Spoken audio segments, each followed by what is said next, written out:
पेडावया भार पृथ्वीचा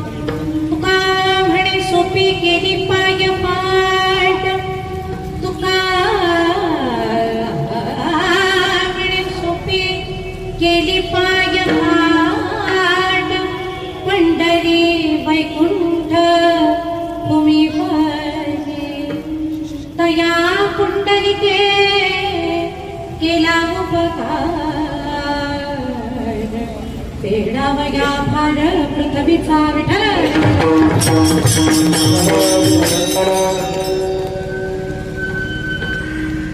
सर्ववेदांत सिद्धांत गोचरं तमगोचरं वामनं परमानन्दं सद्गुरुं प्रणतोऽस्म्यहं समचरण सरोजं सान्द्रनीलाम्बुदाभं जघननिहितपाणिं मण्डनं मण्डनानां तरुणतुलसीमाला कन्दरं कञ्जनेत्रं सदयभवनहासं विठ्ठलं चिन्तयामि पाण्डुरङ्गाकरू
त्यांच्या कृपादाने कथेचा विस्तार बाबाजी सद्गुरु दास तुका जयांचे केलिया स्मरण होय सकल विद्यांचे अधिकरण तेची वंदू श्री चरण श्री गुरूंचे ते नमस्कारोनी आता अलंकापुरी रम्य सिंहासनस्थं पदाम्भोजतेजं स्फुरति प्रदेशं विधिन्द्रादिदैवं सदा स्तूयमानं समाधिस्थमूर्तिं भजे ज्ञानदेवं नमामि सद्गुरुं शान्तं सच्चिदानन्द विग्रहं पूर्ण ब्रह्म परानन्द मीशमालन्ति वल्लभम् ॐ नमो ज्ञानेश्वर ज्ञानेश्वर ॐ नमो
काहीच नेणे बोलतो वचनाती भाविका पिता जनार्दनी तुमचा दास सत्याची असंप्रभावी नमो सद्गुरु तुया ज्ञान दीपा नमो सद्गुरु सच्चिदानंद रूपा नमो सद्गुरु भक्त कल्याण मूर्ती नमो सद्गुरु भास्करा पूर्णकीर्ती सेवेलागी सेवक साधो सेवेलागी सेवक साधो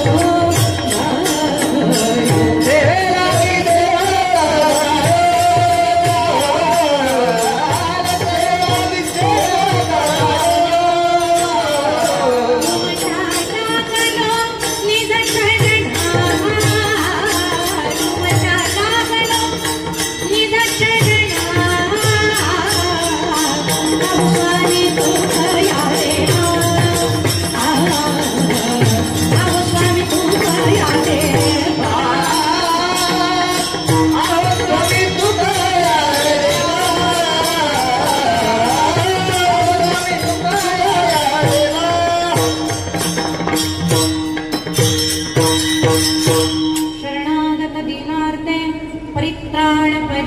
सर्वभूतहिते सर्वस्यारतिहरे देवी मुक्ताबाई नमोस्तुते.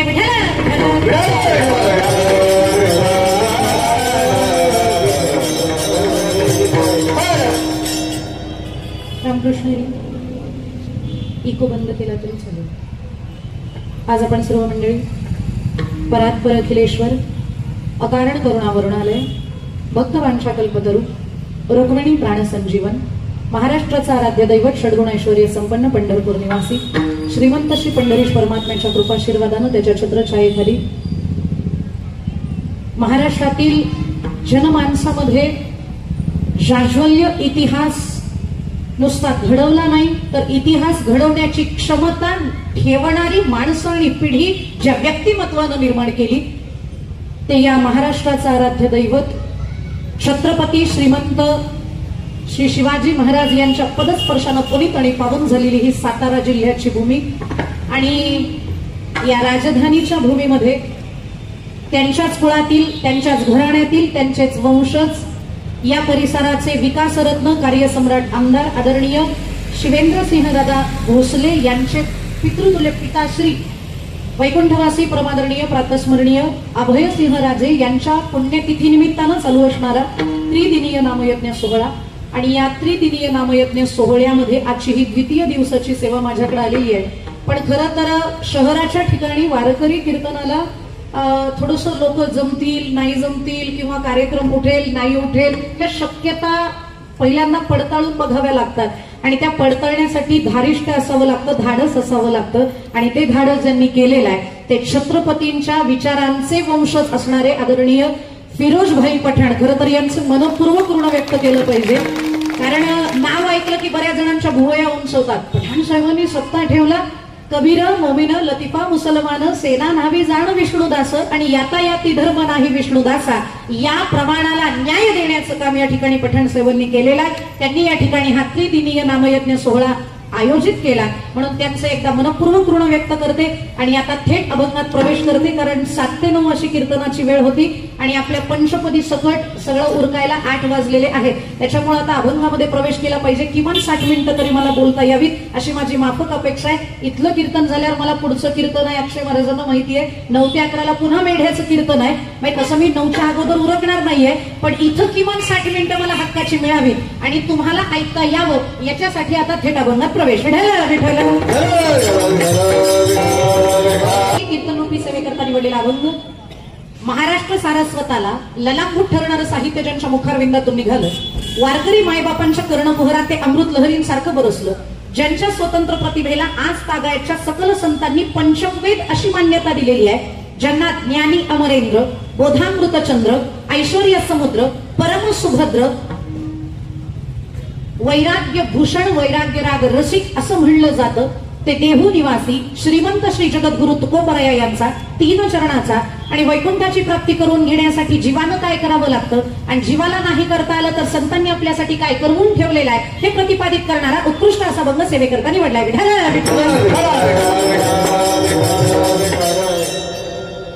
कीर्तनाला प्रारंभ आपण करत आहोत पण त्याच्या अगोदर मी एक विनंती सगळ्यांना केली तर चालेल का? म्हणजे तुम्ही करा म्हणत असाल तर विनंती पण करते चालेल का केली तर? कीर्तनाचा नियम आहे कीर्तनाला बसल्यानंतर आपल्या पायातली जी पादत्राण आहेत ती किमान 1 तासाभरापुरती थोडीशी बाजूला ठेवा. आता तुम्ही जागेवर घेऊन आलेत म्हणजे इथून कोणी चोरण्याची शक्यता तशी राहिलेली नाहीये त्याच्यामुळे फक्त आहे त्या जागेवरती त्या काढून ठेवा म्हणजे आपण कीर्तनाला सुरुवात करूया.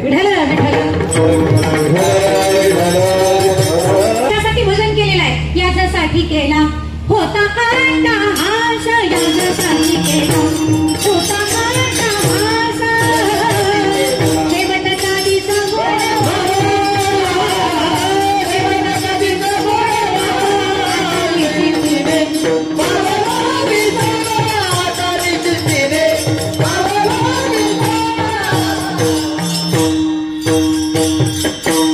यासाठी केला होता अट्टाहास शेवटचा दिस गोड व्हावा. इथं बसलेल्या किती माणसांना आपल्या शेवटची चिंता आहे?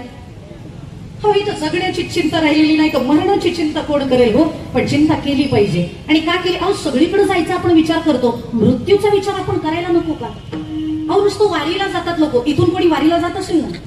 जातात ना? पंढरपूरला वारीला जायचं म्हणलं तरी किती दिवसाची तयारी करावी लागते? अप्रॉक्सिमेटली सांगा अंदाजे ते पंढरपूर अंतर किती पायी वारकऱ्यांना? 150. दिवस किती लागतात जायला? 7 दिवस. दिवसाला 20 किलोमीटर जरी आपण अंदाजे धरलं सरासरी तरी तुम्ही 7 दिवसामध्ये जाणार. 7 दिवसाची वारी आहे, पण तयारी किती दिवस करावी लागेल मग? महिना. 7 दिवस प्रवास करायचा आहे, पण टिबल तयारी करावी लागते, चौपट तयारी करावी लागते. म्हणजे 7 दिवस वारकऱ्याला 1 महिन्याची तयारी करावी लागते. चारीधामला जर कोणी जाणारे यात्रेकरू असतील तर त्यांना विचारा, जर राज्य बदलायचं असेल, जिल्हा बदलताना 7 दिवसाची तयारी आहे, राज्य बदलायचं असेल तर किमान 2 महिने तयारी करावी लागते. उत्तराखंडला जायचे तर तिथलं वातावरण बघा, तसे जॅकेट घ्या, तसे हातमोजे घ्या, तसे पायमोजे घ्या, असे 2 महिने तयारी करतात लोक. आणि जर अब्रॉड कोणी जाणार असेल, आता बऱ्यापैकी लोक जातात मलेशिया, दुबई, थायलंड, इथं जर जायचं असेल तर लोक 6 महिने तयारी करतात. अगदी बॅग कोणती घ्यायची, अमेरिकन टुरिस्टर घ्यायची का सॅमसोनाइट घ्यायची, इथपासून आपला विचार चालू असतो. मग साधा माझा एक प्रश्न इथं बसलेल्या श्रोत्यांना, राज्य बदलताना 7 दिवसाची 1 महिन्याची तयारी आहे. 7 दिवसाच्या प्रवासासाठी जिल्हा बदलताना 1 महिन्याची तयारी करता, राज्य बदलताना 2 महिन्याची तयारी करता, देश बदलताना 6 महिन्याची तयारी करता. मग हे जग बदलताना किमान 1 वर्षाची तरी तयारी नको का? म्हणून मृत्यूला सामोरं जाण्याच्या अगोदर 1 वर्ष भजनाला लागा. जमेल ना? जमेल? जमेल? नीट विचारपूर्वक उत्तर द्या. मरणाच्या अगोदर 1 वर्ष भजन करायला जमेल? तुमची डेथ डेट डिक्लेअर झालेली दिसते. जमेल म्हणत आहे. मरणार कधी हे काय माहिती? आज ठरलं, आतापर्यंत भजन केलं नाही, उद्यापासून आपल्याला भजन करायचंय, पण उद्याच मृत्यू आला तर 1 वर्ष झालं का? नाही ना. कधी मरणार हे माहिती नाही, म्हणून आत्ताचा क्षण हा तयारीचा क्षण आहे असं समजा. And your time start now, so you should start now. म्हणून स्वामी विवेकानंदांचं राजयोगामध्ये एक वाक्य आहे, don't think about your past because this dead, don't think about your future because it's unknown, but don't miss your present because it is golden. So lock your past and enjoy your present. झाले गेले पाहू नका, त्याला जामी नाही तुका, पण इथून तरी पुढे आता तरी पुढे हाच उपदेश.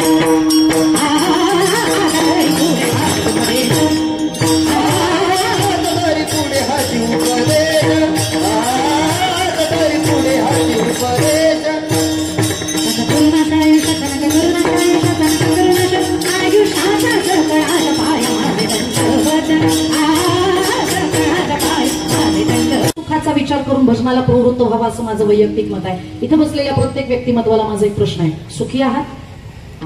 मला उत्तर देऊ नका, पण स्वतःकडे तोंड करून असं विचारा ना कधीतरी स्वतःलाच, am I happy? Am I satisfied? मी आनंदी आहे? मी समाधानी आहे? मी सुखी आहे? 90% लोकांची उत्तर स्वतःला हीच असतील, सुख नाही कोठे आली या संसारात. आणि एक गंमत सांगते, आपली अवस्था काय माहितीये का? आपण लोकांना दाखवायला सुखी आहोत. कोणी विचारलं ना बरं आहे का, वा वा आनंदात, असं कोणीच म्हणत नाही, फक्त असं म्हणतं बरे आपण बरेच आहोत. आणि बरा हा सेरा किती टक्क्याला दिला जातो माहितीये? शालेय जीवन आपण जगून पुढे आलेलो आहे. फर्स्ट क्लास विथ डिस्टिंक्शन 90% असेल तर त्याला अतिउत्तम. जो 70% छान. जो अगदीच सेकंडरी क्लासनी पास झालेला असतो त्याला म्हणतात तोही त्यातली त्यात उत्तम. आणि जो अगदी नापास होता राहिला त्याला निगेटिव्ह होऊ नये तो म्हणून त्याला शेरा काय दिला जातो? जो 35% पास होतो त्याला शेरा काय असतो? काय? सातारा जिल्ह्यात काय शेरा असतो? बरा. 35% म्हणजे बरा. आपण संसारात कसे आहोत? बरे आहोत. म्हणजे आपण किती सुखी आहोत? 35% आपण सुखी आहोत. बाकी सगळं दुःखच दुःख आपल्या आयुष्यामध्ये भरलेलं आहे. आणि जर तुम्हाला बाकीचं उर्वरित आयुष्य सुखात घालवायचं असेल 100%, तर त्यासाठी भगवंताला जवळ करणं ही काळाची गरज आहे बरं का. कारण तुम्हाला असं रामदास स्वामी सांगतात, तुम्हाला सुख या संसारामध्ये 100% नाही. असं माझा पण दावा नाही, समर्थांनी सांगितलेलं आहे. जगी सर्व सुखी असा कोण आहे, विचारे मना तुझी शोधून पाहे. You all not answerable to Ramdas Swami, not answerable to any other संता, but answerable to yourself. या प्रश्नाचं उत्तर जगाला द्यायचं नाहीये, पण स्वतःला तरी द्यावं लागेल. स्वतःला तरी विचारावं लागेल की मी सुखी आहे का. आणि जर आम्ही सुखी नसू तर आपण सुखी होण्याचा प्रयत्न करणं काही गैर नाहीये. मग सुख कशात आहे? संसारात सुख आहे. संसार अशी एक गंमत आहे की संसार हा कधीच कुणाचा सुखी झालेला नाही. तुकोबरायांसारखा महात्मा शेवटी वैतागून म्हणतो, म्हणून रुसलो संसारा सर्प हा विखार पांढरा, म्हणून तुझशी अनंत रे दातारा याची दावेदारा निमित्त. प्रमाण गाऊन गाऊन वारकऱ्यांनी तुमची पाठ करून टाकलेली आहे. संसार दुःख मूळ हेच चाललंय आपलं. विश्रांती नाही कोठे रात्रंदिवस तळमळ, काम करू दलो श्री पाठी लागले ओढाळ, कवणा मिश्रण जाऊ दृष्टी देईल निर्मळ. हा संसार सुखाचा होऊ शकत नाही. आणि जर सुख असेलच एखाद्याला तर त्याचं प्रमाण काय, रेशिओ काय? सुख पाहता जवा पाडे, दुःख पर्वता एवढे. संसारातलं दुःख पर्वता एवढं मोठं आहे आणि सुख मात्र अत्यंत अल्प प्रमाणात आहे. तुम्हाला जर 100% सुख मिळवायचं असेल तर काय करावं लागेल हे आमच्या साधू महात्म्यांनी सांगून ठेवलेलं आहे. ऋषीमुनी जपी जपी अनुष्ठान त्यांनी करून हे आपल्याला सांगून ठेवलेलं आहे. सुखा लागी करीसी तळमळ, नीट आहे का? सुखा लागी करीसी तळमळ, तरी तू 50 कोटीची अगदी करे कवेळ. असं प्रमाण नाहीये जे मी म्हणते. प्रमाण असं आहे, सुखा लागी करीसी तळमळ, तरी तू पंढरीसी जाय एक वेळ. त्यामुळे होईल काय? मग तू अवघाची सुख रूप होसी, जन्मोजन्मीचे दुःख विसरसी. याला बघितलं की सुख लागतं. आणि असं मी नाही म्हणत. ज्ञानोबांना विचारलं, ज्ञानोबा तुम्ही आळंदीवरनं पंढरपूरला गेला, तुम्हाला सुख लागलं? त्यावेळेला ज्ञानोबा यांचं मत आलं, रूप पाहता लोचनी सुख झाले हो साजणी, सुख झाले हो साजणी, तो हा विठ्ठल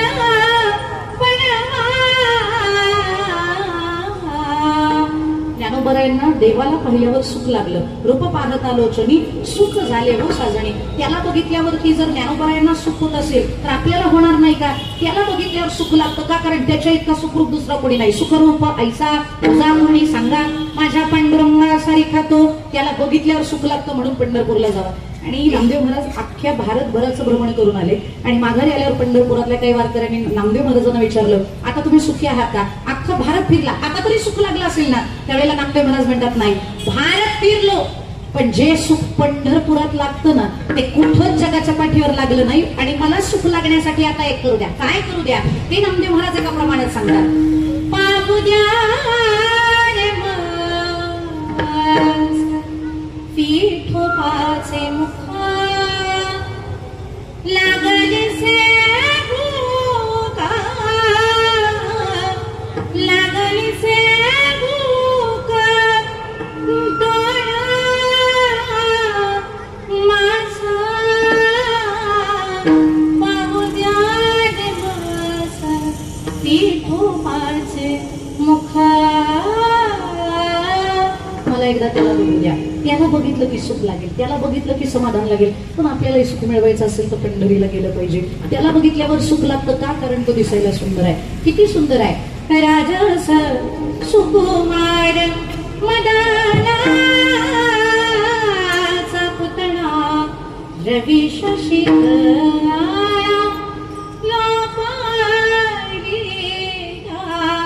कस्तुरी मळपाटा, चंदनाची बुटी, सुंदर ठाण उठे विटे परी, सुंदर ठाण करखटा पारी, करखटा हे पोनिया तुळशी हार गळा, कासे पितांबर तुळशी हार गळा. किंवा रूपे सुंदर सावळा गे माये, सावळा गे माये. देव दिसायला सुंदर आहे. का सुंदर आहे? पटकन सांगते ऐका. महाभारतात नल दमयंतीची कथा येते आणि त्यात असं वर्णन आहे की दमयंती दिसायला इतकी सुंदर होती की तिचं स्वयंवर तिच्या बापानं रचल्यावर त्रैलोक्यातले राजे तिच्याशी लग्न करण्याच्या हेतून या पृथ्वीवर आले होते. इतकी ती सुंदर. मग तिच्या दरबारातल्या एकानं विचारलं, हिच्या अख्ख्या घराण्यात हिच्या इतकं कोणी सुंदर नाही, मग हीच का इतकी देखणी आहे? त्यावेळेला पंडितजींनी उत्तर दिलं होतं तिच्या दरबारातल्या आणि ते उत्तर असं आहे, उत्तर नीट ऐका, याच्यावरनं कळणार आहे आपला पांडुरंग का सुंदर आहे ते. दमयंतीचा चेहरा ज्या वेळेला ब्रह्मदेवानी बनवायला घेतला ना त्यावेळेला तिच्या चेहऱ्यासाठी पृथ्वीवरची नाही तर चंद्रावरची मुठभर माती वापरण्यात आली होती. मग दमयंतीच्या चेहऱ्याला चंद्रावरची मुठभर माती वापरण्यात आली तर ती दिसायला इतकी सुंदर झाली की त्रैलोक्यच्या राजांना तिच्या रूपाचा मोह निर्माण झाला. म्हणजे याचा अर्थ असा आहे की ज्याच्या चेहऱ्यासाठी चंद्रावरची माती वापरली जाते त्याचा चेहरा दिसायला सुंदर होतो. माझ्या पांडुरंगाच्या चेहऱ्यावरती कोटी चंद्रांचा प्रकाश आहे. तुझी आहे निढळी कोटी चंद्रप्रकाश, कमल नयन हास्य वदन हासे. मग जर चंद्रावरची मुठभर माती अख्ख्या त्रैलोक्याला वेड लावते तर ज्याच्या कपाळावर कोटी चंद्रांचा प्रकाश आहे तो दिसायला किती देखणा असेल बोला. आणि म्हणून त्याला पाहता क्षणी समाधान आहे, म्हणून तो दिसायला सुंदर आहे. आणि म्हणून ज्याला सुख पाहिजे असेल त्यानं त्याच्याकडे जाणी. याच्या पुढे जाऊन अजून एक युक्तिवाद सांगते जो तुमच्याच जिल्ह्यातल्या एका संतांनी सांगितलंय, ओळखता आला तर बघा. त्या साधू महात्म्याचं असं म्हणणं आहे, जितके तुम्ही देवाच्या जवळ राहता ना तितके तुम्ही सुखाला अधिकाधिक पात्र होता. एसटीनं कधी प्रवास केलाय आपण? एसटी मध्ये आपल्याला ज्या गावाला जायचे त्या गावची एसटी आली की लोक अशी झुंबड उडवतात. अगदी त्या दरवाजातनं असं जीव गुदमरतो आतमध्ये जाता करता. पण आतमध्ये जाताना सगळ्या जणांच्या मनोभूमिकेत एकच विचार चालू असतो की मला जागा भेटली पाहिजे. आणि जागा कुठली भेटली पाहिजे? सगळ्यात शेवटची भेटली पाहिजे. बरोबर?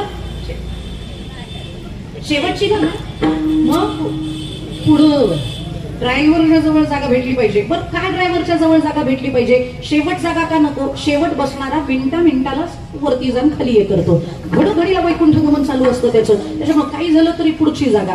पण त्या ड्रायव्हरच्या जवळच्या जागेचे दोन फायदे होतात. पहिला फायदा होतो तो म्हणजे सस्पेन्शन चांगलं मिळतं. आणि दुसरा फायदा होतो तो म्हणजे जरी चुकून ऍक्सिडेंट झाला तरी ड्रायव्हरनं कट मारून आपली बाजू सेफ केलेली असते. त्याच्यामुळे ड्रायव्हरच्या बरोबरीनं पाठीमागचे 2-4 जण वाचलेले असतात. म्हणजे जीवाचा धोका तिथं कमी असतो, तिथं मृत्यूचा धोका कमी असतो. त्याच्यामुळे हे सीट आपल्याला भेटावं अशी बऱ्यापैकी लोक खटाटोप करतात. मध्ये तर एक फेसबुकला व्हिडिओ व्हायरल झाला होता, किती जणांनी बघितलं मला कल्पना नाही. एक आजीबाई आपल्या आजोबांना म्हणत होत्या, अहो ऐकलं का, आता या वयामध्ये या गर्दीत घुसायला आपल्याला जमायचं नाही, पण सीट तर पुढचं भेटलं पाहिजे. मग काय करावं? बाबा म्हणले तुझ्याकडे काही वस्तू असेल तर दे, आपण खिडकीतनं सीट रिझर्व करूया. बघितलंय कधी खिडकीतनं सीट रिझर्व केलेलं? तुम्ही केलंय कधी? नाही केला असेल तरी हिथं कसं आम्ही होय म्हणून. पण खिडकीतनं सीट रिझर्व करण्याची पद्धत आहे. रुमाल टाका, बॅग टाका. आजीनं सांगितलं स्टोल विसरले, आज रुमालही नाहीये, पिशवी नाही. मग तिनं विचारलं तुमच्या काहीकडे असेल पाकिट वगैरे तर द्या. बाबा म्हणले धोत्राला सुद्धा पिसाय पाकिट आतमध्ये टाकायला. तर ठीक आहे म्हणले, मग आता आपल्याला काही पर्याय नाही, भागच बसावं लागेल. नाही नाही नाही म्हणली, बसेल तर पुढंच, नाही तर बसणारच नाही. बाबा म्हणले शेवटची गाडी आहे, चुकली तर राहावं लागेल. राहावं लागलं तरी चालेल, पण पुढचं सीट पाहिजे. अगं पण टाकणार काय आतमध्ये? ती मला सांगितलं तुम्ही काळजी करू नका, मी आहे. अगं तू आहे हे कळलं, पण टाकायचं काय? ती टाकायची गोष्ट काय ती तुम्हाला सांगितली, तुम्हाला कळलं नाही. मी आहे ना, मीच घुसते म्हणली आतमध्ये. बाबा म्हणले आजी साठीभूत नाटी होता तसं म्हणतात, आज अनुभवलो बुवा. अरे आता या वयामध्ये तू कुठं जात, तुम्हाला काय करायचं? उचला. बाबा म्हणले कुठं नादी लागतात. आणि भांडणं चालू झाल्यानंतर शेवटी हिच्या बरोबरच्या भांडणात मी कधीच जिंकणार नाही. तुम्हाला चांगला अनुभव आहे, नाही जिंकू शकत. त्यापेक्षा आपलं उचला गेला. बाबांनी कणत का होईना पण आजीला पाठकुळी घेतलं. आजी अर्ध्यापर्यंत आतमध्ये गेल्या. पण अर्ध्यापर्यंत आतमध्ये गेल्याबरोबर त्या खिडकीचं लटकवलेलं जे तावदान होतं ना ते धाडकन आजीच्या पाठकाळात पडलं. ते पाठकाळात पडल्याबरोबर आजीला पुढेही सरकता येणार, मागही येता येणार. विवळ झाली. अरे पांडुरंगा, दिसलं नाही का रे तुला? कसं रे पडलं माझ्याच पाठकाळावरती? अरे लागलं की रे? कुठं बघत होता? पांडुरंग तिकडं विटेवरनं विचार करतोय, मी हिला कधी म्हणलो होतो इथून घुस म्हणून? काय गरज होती घुसायची? घुसायला तर माझ्यावर दोषारोपण आहे. पण बाबांचा मात्र बीपी हाय झाला. बाबा म्हणले म्हातारी जर खाली पडली तर 6 महिने भाकर नाही गोड लागू द्यायची. 6 महिने म्हणत रे म्हाताऱ्यानं पडली, काही झालं तरी हिच लँडिंग व्यवस्थित करा. मग काय करावं लागेल? घरा पाय आणि ओढा बाहेर. पाय बरोबर आपण खाली टेकूयात म्हणजे ही पडायची तरी नाही. बाबांनी धरले पाय, बाहेर जोर जोरात ओढायला लागले. पण आतमध्ये एसटीत चढलेल्या माणसांना ही धास्ती. या वयात जर आजी खाली पडल्या तर हातपाय मोडण्याची दाट शक्यता आहे. त्याच्यामुळे काही झालं तरी आजी बाहेर पडता कामा नाही. मग आजीचे घरा हात आणि ओढा. बाबा ओढताय बाहेर, आतले ओढतात आत. आजी म्हणजे आज 2 तुकडे करतात. पण जर वाचायचं असेल तर कोणाला तरी सोडलं पाहिजे. मग कितीही सोडण्याचा प्रयत्न केला तरी जो कधीच सुटणार नाही अशा व्यक्तीला सोडूया. म्हणून त्यांनी अशी जोरात लाथ घातली बाबांना. बाबा धाडकन खाली पडले. आजी सळकनात घुसल्या, सीटावर बसल्या आणि तोंड बाहेर काढून म्हणल्या, ओ पटकन आत या, मी जागा पकडली बरं का. कशासाठी एवढा जीवाचा आटापिटा? फक्त एक कारण आहे, ते म्हणजे फ्रंट सीट, पुढचं सीट. पुढच्या सीटवरती बसल्यानंतर हे फायदे होतात. म्हणून पुढच्या सीटासाठी इतकी तळमळ, इतका जीवाचा आटापिटा आहे. माझं पुढचं वाक्य महत्वाचं आहे, ते नीट ऐका. त्या पुढच्या सीटवरती बसल्यानंतर 2 फायदे मी सांगितले. पहिला फायदा एक तर तुम्हाला सस्पेन्शन चांगलं मिळतं. दुसरा फायदा तो म्हणजे जीविताचा जो धोका आहे त्याची सुद्धा, त्या धोक्याची जी संख्या आहे ती कमी होते. आपला जीव जाणार नाही याची खात्री होते. मग माझा एक प्रश्न आहे, 4 ते 5 तासाच्या प्रवासात, एसटीच्या प्रवासात जर एसटीच्या चालकाच्या जवळ तुम्ही बसलात तर तो चालक तुम्हाला हे 2 फायदे करवून देतो. त्याचप्रमाणे 40 ते 50 वर्षाच्या आयुष्याच्या प्रवासात जर तुम्ही या जगाच्या चालकाच्या जवळ बसाल तर तो चालक तुम्हाला हे 2 फायदे करवून देईल की नाही बोला. आणि जर वाटत असेल करवून देईल तर त्याच्याजवळ तुम्ही गेलं पाहिजे. पांडुरंगाचं स्वतःचं वाक्य आहे, पहिलं वाक्य आहे त्याचं, तुम्ही फक्त माझे व्हा, तुमचं मरण सुद्धा करण्याची क्षमता माझ्यात आहे. तुका म्हणे त्याचे व्हारे देव तुमच्या मरणी मरे. जर तुम्ही त्याच्याजवळ जाल तर तो तुम्हाला शीण होऊ देणार नाही. पडता जड भारी ताशी आठवण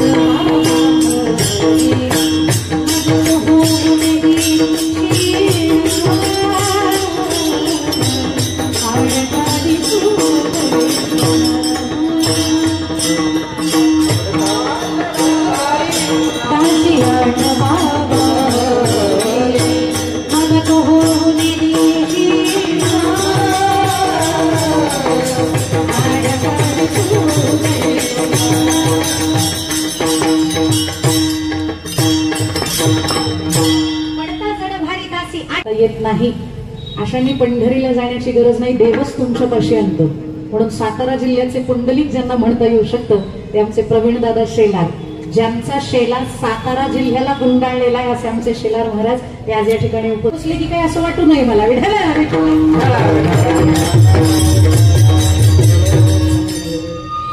शबरी महिना भजनात बदल केला नाही. आपण सोमवारी शंकराला बेल वाहतो, मंगळवारी देवीकडे जातो, बुधवारी पांडुरंगाकडे तुळशीचं पान घेऊन जातो, गुरुवारी दत्तात्रयांची आरती करतो, शुक्रवारी संतोषी मातेकडे जातो, शनिवारी मारुतीरायाकडे जातो आणि रविवारी देवांना सुट्टी. असे आपण वारातून देव बदलतो. पण शबरी माईचं मात्र रोज फक्त एकच भजन, आणि ते भजन कोणतं? श्रीराम जय राम जय जय राम, श्रीराम जय राम जय जय राम, श्रीराम जय राम जय जय राम, श्रीराम जय राम जय जय राम, श्रीराम जय राम जय जय राम, श्रीराम जय राम जय जय राम. दहाव्याचं प्रवचन झालं की नाही संपूर्ण आहे. नाही, मी पुणेकर आहे, मला कळतात या सगळ्या खुणा कळतात. काय पुणेकरांना एक नियम आहे, वक्त्यानं जर बोलायचं बंद नाही ना केलं तर असा शाल श्रीफळ आणून ठेवतात, श्रीफळ घ्या पण निघा. तरी नाही वक्ता बोलायचा बंद झाला तर मग पाकिट बाबा पैसे घे बंद करायचे पण बंद कर, आणि तरी नाही बंद झाला तर मग अशा शिट्ट्या चालू होतात. बिगर कामाच्या टाळ्या कुठल्याही क्षणाला वाजवल्या जातात. रे वक्त्याला कळतं आता उरकायचंय. ज्या अर्थी त्यांच्या शिट्ट्या चालू झाल्या त्या अर्थी मला सांगणं ताई तुम्ही हसायला नाही झालं उलट ते 5 मिनिटं. त्या 10व्याच्या प्रवचनाला गेल्यानंतर प्रवचन झाल्यावरती श्रद्धांजली प्रभाषण असतात. एक जण उठले आणि बोलायला लागले, हातस्पर्श झालेला आहे, ताईंचं प्रवचन झालेलं आहे. प्रवचन झाल्यानंतर अधिकचं बोलणं उचित नाही. ताईंच्या आत्म्याला चिरशांतीला गोही भगवचनी प्रार्थना करतो आणि माझे 2 वाक्य संपवतो. म्हणलं मारा मारा इथंच मारा म्हणलं मला. त्याच्यामुळं चांगले चुकू शकतात, आम्ही चुकू येत नाही पण नकोच चुकायला म्हणून जास्त मी काळजी घेते. जिल्हा परिषदेचे शिक्षक खूप ताकदीने शिकवतात. मुलं पास झाली पाहिजे, शिकली पाहिजे. आम्ही जर पगार घेतोय ना तर त्याच्या मोबदल्यात आम्ही काहीतरी दिलं पाहिजे ही भावना तरी त्यांच्यामध्ये असते. तसे हे जे वारकरी संप्रदायातले हे जे भक्ती मार्गातले आचार्य आहेत, शिक्षक आहेत ना, ते हा वारकरी कसा का होईना पण भक्तीच्या क्षेत्रात पास झाला पाहिजे याच्यासाठी खूप प्रयत्नशील असतात. आणि येण्याची पंथे चालू जाताना पुढे गुंथा कोटिक आहे. या मार्गामध्ये पावलोपावली आपल्याला मार्गदर्शन करणारे ज्ञानेश्वरी रूपी ज्ञानोबा आहेत, गाथा रूपी तुकोबा आहेत, भागवत रूपी नाथ बाबा आहेत. एवढे मोठमोठाले मार्गदर्शक असताना कसं इकडे तिकडे जायचंय. आणि ज्ञानोबांसारख्या महान महात्म्याचा आपल्याला संग लागलाय. आपलं नशीब आहे, आपलं थोर भाग्य आहे की आपण महाराष्ट्रात जन्माला आलोय. एका मुलानं मला प्रश्न विचारला, ज्ञानोबा महाराष्ट्राला लाभले पण महाराष्ट्राला ज्ञानोबांची किंमत कळली नाही. ज्ञानोबांनी महाराष्ट्रात आणि भारतात जन्माला येण्याच्या ऐवजी अमेरिकेत जन्माला यायला पाहिजे होतं. मला धक्काच बसला या विधानाने. आणि काही काळ मी विचार करत होते, खरंच जर ज्ञानोबा भारतात जन्माला न येता जर बाहेरच्या देशात आले असते तर, खरं सांगू ज्ञानोबा जर इथं जन्माला नाही येतात बाहेरच्या देशात जन्माला आले असते ना तर त्या सगळ्या देशांनी सगळं सोडून ज्ञानेशूच भजन केलं असतं. पण तरी ते ज्ञानोबा भारतातच का येतात त्याचं कारण आहे, माझ्या ज्ञानोबारांचं घर बारीक नाहीये. माझ्या ज्ञानोबारांच्या घराची व्यक्ती ज्ञानोबांच्याच भाषेत आहे का. हे विश्वाची माझे घर ऐसी मती जयाची स्थिर किंबहुना चराचर आपणची चाकला. हे विश्व ज्ञानोबरायांचं घर आहे. मग जर ज्ञानोबरायांचं विश्व हे घर असेल तर ज्ञानोबरायांनी कप्पे पण केले असतील घराचे, तर हो केलेले आहेत. ज्ञानोबरायांच्या विश्वरूपी घराचा हॉल म्हणजे अमेरिका आहे. ज्ञानोबरायांच्या विश्वरूपी घरातल्या शोभेच्या वस्तू म्हणजे स्वित्झर्लंड आहे. ज्ञानोबरायांच्या घरातल्या इलेक्ट्रॉनिक वस्तू म्हणजे जपान आहे. आणि त्या ज्ञानोबरायांच्या विश्वरूपी घराचं देवघर म्हणजे भारत आहे. आणि साधू महात्मा हा देवघरातच वास करतो म्हणून ज्ञानोबराया भारतात आले. म्हणून पवित्र लेकोळ पावन तो देश जे ते हरीचे दास जन्म घेते. त्या ज्ञानोबांकडे आपण गेलं पाहिजे. प्रत्येक ज्ञानोबराया असे आहेत की त्याची माझे हित करी ती सकळ जेणे हा गोपाळ कृपा करी. म्हणून आपण ज्ञानोबांकडे गेलं पाहिजे, तुकोबांकडे गेलं पाहिजे. पण त्यांच्या समोर जाऊन आपण स्वतः बारीक झालं पाहिजे. त्यांना म्हणलं पाहिजे गोमटे ते करा माझे भार ओझे तुम्हाशी. संतांपुढे बारीक व्हा. नम्र झाला भूता देणे कोंडिले आनंदा. स्वतःकडे लहानपण घ्या, पण त्या लहानपणामध्ये निरागसता असू द्या. कारण आत्ताच्या लहान मुलांमध्ये निरागसताच राहिलेली नाही. त्याच्यामुळे लहानपण कसं असावं तर ते जुन्या लहान मुलांसारखं असावं. आत्ताची लहान मुलं सुद्धा मोठ्यांसारखी वागायला लागली. आत्ताच्या लहान मुलांच्या बरोबर बुद्धीच चालू शकत नाही. एका वर्गामध्ये वर्ग शिक्षिका गेल्या, पण त्या गेल्याबरोबर एका बाईंनी त्यांना बाहेर बोलून घेतलं. म्हणे तुम्ही जा, पण वर्ग आगाऊ मुलांचा आहे, तुम्ही नवीन आल्यात शाळेवरती, त्याच्यामुळे तुम्हाला सांगते जरा जपून घ्या. आताच्या पोरांची बुद्धी काय ते सांगते. त्या म्हणल्या मी सरळ करते, तुम्ही जा, तुम्ही काही माझी काळजी करू नका. वर्गात आल्याबरोबर त्यांनी पोरांना दबाव घेतलं. ए पोरांनो, काय बसा एकदा, मला असं कळलंय की तुम्ही फार आगाऊपणा करता. सगळ्यात आगाऊ या वर्गात कोण मुलगा विद्यार्थी तर पटकन उभं राहावं. आता असं स्वतः विचारलं खरंच कोणी म्हणेल का मी सगळ्यात आगाऊ कोणी उभं राहिलं का? कोणीच उभं राहिलं नाही. 15 मिनिटं कोणी उभं राहिलं नाही. आणि 16व्या मिनिटाला एक त्यांच्याच समोरच्या बाकावर बसलेला मुलगा उभा राहिल्यावर त्यांनी कान पकडला आणि कान फिरवलं. विचारलं अरे आगाऊपणा करतो, त्याचं शहाणपणा करतोस, माझ्या समोर उभा राहतोस, तुझी एवढी हिंमत, इतका आगाऊपणा कसं काय तुझ्यामध्ये भरलेला आहे? तो म्हणला बाई मी आगाऊ म्हणून नाही उभा राहिलो, कान तर सोडा, का उभा राहिलो ते सांगतो. त्यांनी कान सोडला. विचारलं मी सांगितलं होतं आगावाने उभा राहा, तू का उभा राहिलास? तो म्हणला बाई 15 मिनिटं झालं तुम्ही ओरडताय, वर्गात सगळ्यात जास्त आगाऊ कोणी त्यांना उभं राहा. 15 मिनिटं झालं तुम्ही एकटेच उभे. तुम्हाला कोणीतरी जोडीदार असावा म्हणून उभा राहिलो. पोरांची डोकी भयानक आहे. ती कधी कुठं कुणाला काय अडवलं होती काही सांगता येत नाही. एक मुलगा 10 दिवस शाळेत गेला नाही. 11व्या दिवशी हेडमास्टर येताना आजोबांनी बघितलं. आजोबा म्हणले पळ, ठोकला तुला आज मास्तरांनी. त्यानं बॅट बॉल खाली टाकला आणि तो आजोबांना कसा म्हणतो पळा, आज तुमचं काही खरं नाही. आजोबा म्हणले शाळा तुझी बुडवली, तू माझं का खरं नाही? कारणच असं सांगितलंय की तुमचं काही खरं नाही. काय कारण सांगितलंय? म्हणे आजोबा वारले 10 झाल्याशिवाय यायचं नाही सांगितलं. काय ही पोरं बोलतो यांचा काही भरोसा आहे का?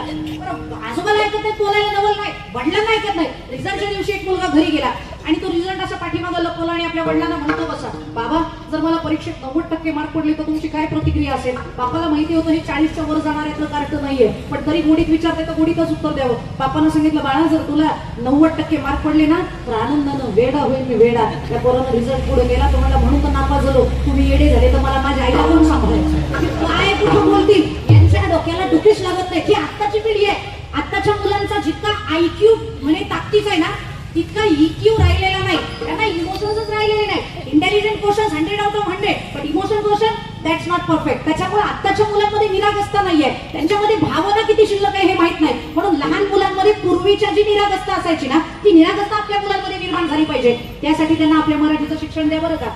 माझ्याकडे वेळ कमी असताना सुद्धा मी हे आवर्जून तुम्हाला सांगते. त्याचं कारण आहे शहरी भागातल्या मुलांना इंग्रजी माध्यमाच्या शाळेमध्ये तुम्ही टाकताय म्हणजे त्या शाळेवरती तुम्ही जबाबदारी दिलेली आहे आणि त्याच्या पुढे तुम्ही काय करायचं नाही असं होत नाही. ज्यांची मुलं इंग्रजी माध्यमाच्या शाळेत शिकतात त्यांना मराठी शिकवा. वेळेला शिकले तुम्ही ते सत शिकला असं म्हणतात आमच्याकडे. त्यांना मराठीचं ज्ञान द्या. कारण ज्ञानोबरायांना 56 भाषा येत होत्या. ज्ञानोबराया एका भाषेचे अभ्यासक नाही 56 भाषांचा केलाच आहे गौरव. पण त्या ज्ञानोबांचं मत आहे माझ्या मराठीचा बोलू कौतुके अमृता तेही पैजा जिंके ऐसी अक्षरे रसिके मेळविन. म्हणून मराठी शिकलं पाहिजे. इंग्रजी भाषा ही चांगली नक्की आहे पण ती दरिद्री पण तितकीच आहे. ती फार समृद्ध नाही का? त्याचं कारण एका सेकंदात सांगते. माझी एक मैत्रीण आहे इंजिनियर झालेली आहे. मुलगा इंजिनियर बघितला आणि लग्न पत्रिका इंग्रजीत छापली. पण गोंधळ असा झाला इंग्रजीत पत्रिका छापली खरं पण त्याच्यामध्ये सगळेच्या सगळे वर्ड तिला इंग्रजीतले सापडले नाही. जे मराठीत असतात त्याला इंग्रजीत काय म्हणतात तिला सापडलं नाही. मुलाच्या नावाच्या अगोदर आपल्याकडे ची लावायची पद्धत आहे. ची म्हणजे काय? चिरंजीव. आणि चिरंजीवला इंग्रजीत काय म्हणतात? चिरंजीवला इंग्रजीत काय म्हणतात? सन. सन म्हणावं तर सनचा अर्थ होतो मुलगा. चिरंजीव म्हणजे जो अक्षय आयुष्य ज्याला आहे तो चिरंजीव आहे. मग त्या चिरंजीवला इंग्रजीत काय म्हणतात? तिला सापडलं नाही पण तिनं हुशारी केली. शीच टाकलं फक्त ते स्पेलिंग इंग्रजीत करून टाकलं पण तेही स्पेलिंग मिस्टेक झाली. CHI म्हणजे ची होतं तिनं H डबल केला. समझने वाले को इशारा काफी होता है. मुलगा कसा आहे? CHH आहे. या मुलाशी कोणी लग्न करू नये. आणि आता पृथ्वीचं नाव ची सौका चिरंजीवी सौभाग्यकांक्षिणी त्याचंही काय होतं इंग्रजीमध्ये तिला माहित नाही. पण तिने तिथेही गुटाणा केला. CHI डॉट आणि सौ टाकताना SOU टाकावं की SOW टाकावं हे कळलं नाही. पण तिला वाटलं W म्हणजे थोडंसं भारदस्त होईल म्हणून तिने SOW टाकलं. पण ज्यावेळेला ऑक्सफोर्ड डिक्शनरी बघितली त्यावेळेला तीच हसायला लागली. कारण SOW चा मराठीत अर्थ होतो पूर्ण वाढ झालेली डुकरी. आणि मग पुढे ते म्हणून आपल्या मुलांमध्ये भावना वाढली पाहिजे. याच्यासाठी समृद्ध असणारी मराठी भाषा आणि त्या समृद्ध मराठी भाषेमधलं असणारं समृद्ध साहित्य आपल्या मुलांच्या कानावर पडलं पाहिजे. त्यांना गणपती स्तोत्र म्हणायला लावा, त्यांना रामरक्षा मराठीतली म्हणायला लावा, त्यांना समर्थांनी जे काही भीमरूपी महारुद्र म्हणायला सांगितलेलं आहे ते म्हणायला लावा. आपली मुलं हनुमंतासारखी झाली पाहिजेत. आपली मुलं गणपती बाप्पांची उपासक झाली पाहिजे. आपल्या मुलांनी छत्रपतींचा इतिहास जाणून घेतला पाहिजे.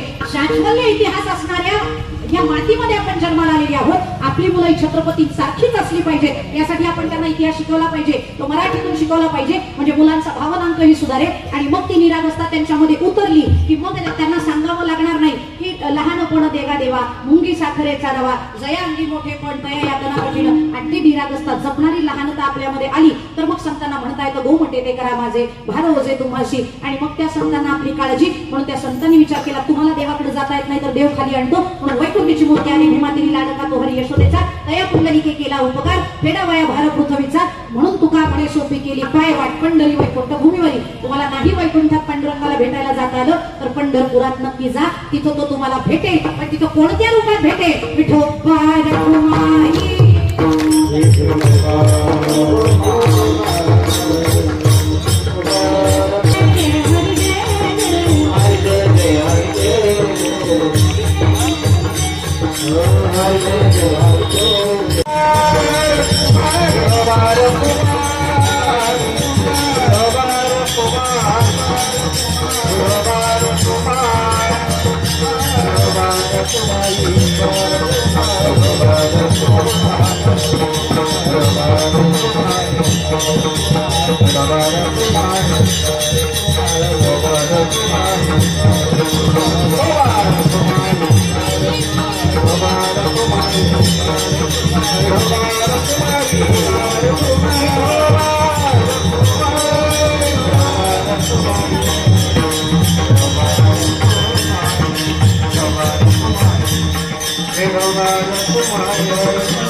बसला 2 मिनिटांना काय म्हणा. मला कीर्तन संपवायचं आहे. माझी सेवा संपवण्याची वेळ झालेली आहे. कलाकार ज्यांनी या ठिकाणी विकास रत्न या तालुक्याचे कार्यसम्राट आमदार शिवेंद्रराजे भोसले यांचे आदरणीय पिताश्री वैकुंठवासी अभयसिंहराजे भोसले यांच्या पुण्यस्मरणानिमित्तानं या ठिकाणी हा जो कीर्तन नामयज्ञ ज्यांनी आयोजित केला आहे ते आमचे फिरोजभाई पठाण. खरं तर त्यांचं कार्य फार मोठं आहे. मी म्हणलं होतं शेवटी सांगा पण वेळ इतका धावपळीत निघून गेला. वेळ थांबत नाही. 1-2 मिनिटात सांगते.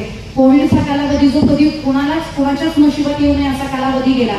त्या कालावधीमध्ये सातारा जिल्ह्याला एक ताकदीचा कार्यकर्ता सगळ्या समाजाच्या लक्षात आला. आणि तो कार्यकर्ता जो भविष्यामध्ये नेता होण्याची कॅपॅबिलिटी ठेवतो ते म्हणजे आमचे आदरणीय फिरोजभाई पठाण. त्यांनी या ठिकाणी कीर्तनाचं नामयज्ञ आयोजित केला म्हणून त्यांचे ऋण व्यक्त करते. त्यांचं जे सामाजिक कार्य आहे ते उत्तरोत्तर असंच वाढत जाऊ. आणि भाई तुमच्या मनातल्या सगळ्या इच्छा पूर्ण होवो या व्यासपीठावर आज तुम्हाला शुभेच्छा देते. आणि वेळ झालेला असल्या कारणानं माझ्या सेवेला या ठिकाणी पूर्ण विराम देते. ज्ञानेश्वर माऊली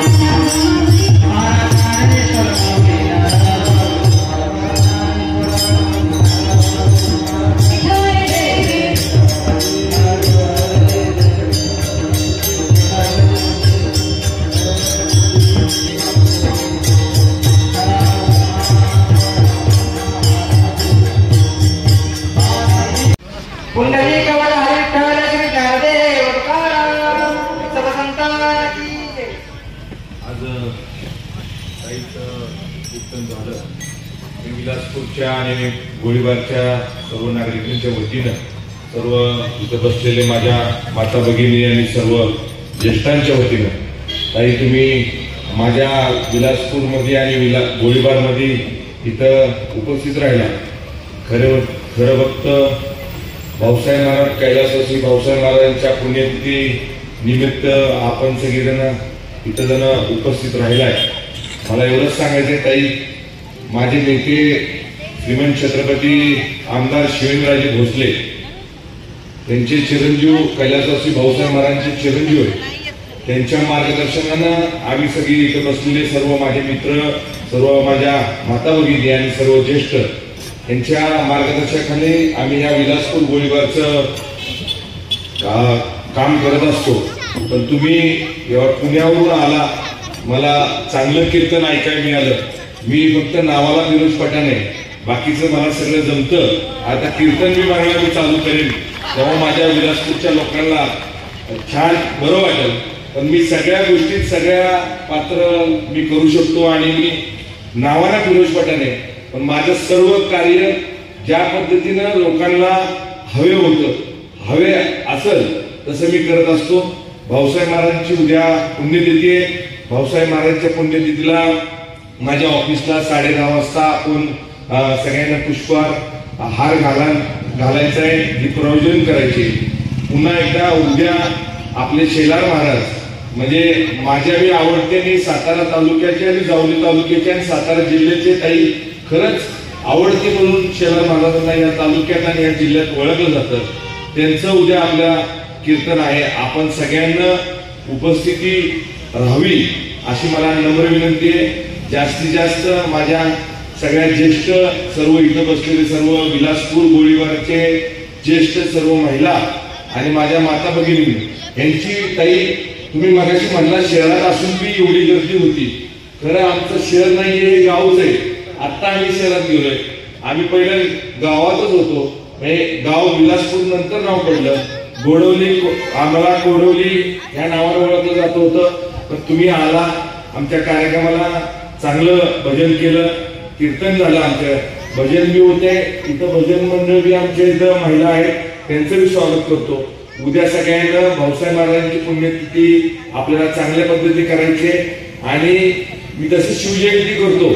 छोट्या प्रमाणात काय असू दे, नाहीतर कोणीतरी म्हणतं इलेक्शन पुरतं फिरोज पठाण सगळं काय करतोय का.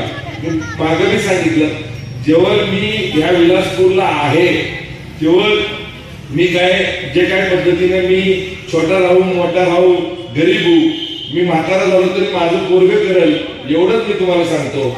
आणि माझी एक ताई चलनसर महाराज, माझी इच्छा आहे, मी आता कीर्तन ऐकलं, ह्या विलासपूरला आणि गोळीबारला ज्या दिवशी मी नसेल, ज्या दिवशी मी या जगात नसेल, सगळ्यात जास्त गर्दी या विलासपूरला गोळीबारला मीच करू शकतो ही मला खात्री. ज्या दिवशी मी नसेल सगळ्यात जास्त गर्दी मीच करू शकतो एवढी मला खात्री आहे. तुम्ही सगळेजण नेहमीप्रमाणे येता आणि कायम मला शेलार महाराजांची मदत आहे. उद्या सगळ्यांना भाऊसाहेब महाराजांच्या पुण्यतिथीला यावं अशी माझी अपेक्षा आहे. आणि पुन्हा एकदा सगळ्या बसलेल्या सगळ्यांचं स्वागत करतो आणि माझे 2 शब्द संपवतो. जय हिंद, जय महाराष्ट्र.